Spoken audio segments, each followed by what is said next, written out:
Corona महामारी से अभी निजात नहीं मिली थी कि अब बर्ड फ्लू डराने लगा है।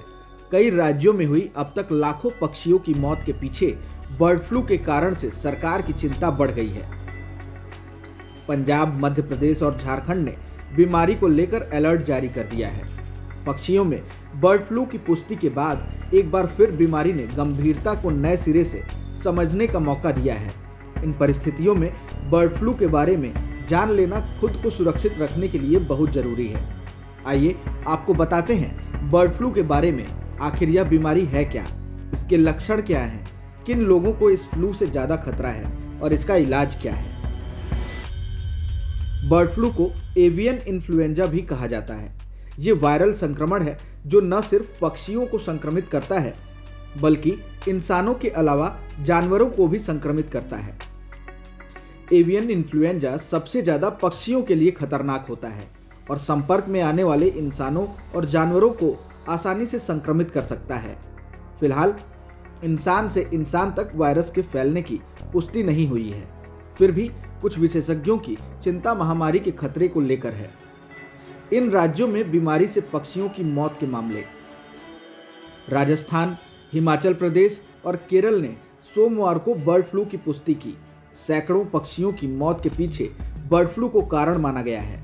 पंजाब, मध्य प्रदेश और झारखंड समेत कई राज्यों ने बीमारी की गंभीरता को देखते हुए अलर्ट भी जारी कर दिया है।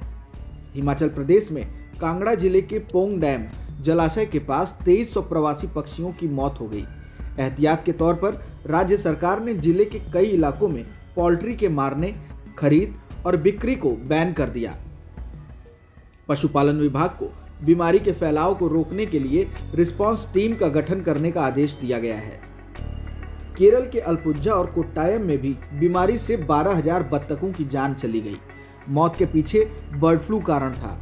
राजस्थान के झालावाड़, जयपुर, कोटा, जोधपुर, बीकानेर और दौसा जिले में भी बर्ड फ्लू के मामलों की पुष्टि हुई है। सोमवार तक बीमारी से मरने वाले पक्षियों में ज्यादातर कौवों की संख्या थी।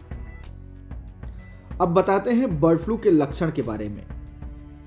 बर्ड फ्लू होने पर आपको कफ, डायरिया, बुखार, सांस से जुड़ी दिक्कत, सिर दर्द, मांसपेशियों में दर्द, गले में खराश, नाक बहना और बेचैनी जैसी समस्या हो सकती है। अगर आपको लगता है कि आप बर्ड फ्लू की चपेट में आ गए हैं तो किसी और के संपर्क में आने से पहले डॉक्टर को जरूर दिखाएं। क्यों होता है बर्ड फ्लू?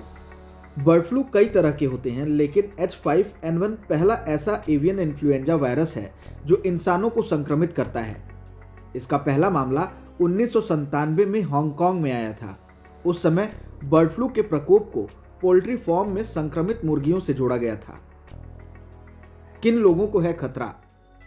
H5N1 में लंबे समय तक जीवित रहने की क्षमता होती है। संक्रमित पक्षियों के मल और लार में ये वायरस 10 दिनों तक जिंदा रहता है। दूषित सतहों को छूने से ये संक्रमण फैल सकता है। इसके फैलने का सबसे ज्यादा खतरा मुर्गी पालन से जुड़े लोगों को होता है। इसके अलावा संक्रमित जगहों पर जाने वाले, संक्रमित पक्षियों के संपर्क में आने वाले, कच्चा या अधपका मुर्गा अंडा खाने वाले या संक्रमित मरीजों का देखभाल करने वाले लोगों को भी बर्ड फ्लू हो सकता है। क्या है इसका इलाज? अलग अलग तरह के बर्ड फ्लू का अलग अलग तरीकों से इलाज किया जाता है, लेकिन ज़्यादातर मामलों में एंटीवायरल दवाओं से इसका इलाज किया जाता है। लक्षण दिखने के 48 घंटों के भीतर इसकी दवाएं लेनी जरूरी होती हैं। बर्ड फ्लू से संक्रमित व्यक्ति के अलावा उसके संपर्क में आए घर के अन्य सदस्यों को भी ये दवाएं ली जाने की सलाह दी जाती है, भले ही उन लोगों में बीमारी के लक्षण ना हो। कैसे करें बचाव? इन्फ्लुएंजा से बचने के लिए डॉक्टर आपको फ्लू की वैक्सीन लगवाने की सलाह दे सकते हैं। इसके अलावा आप खुले बाजार में जाने, संक्रमित पक्षियों के संपर्क में आने और अधपका चिकन खाने से बचें। हाइजीन बनाए रखें और समय समय पर अपने हाथ धोते रहें।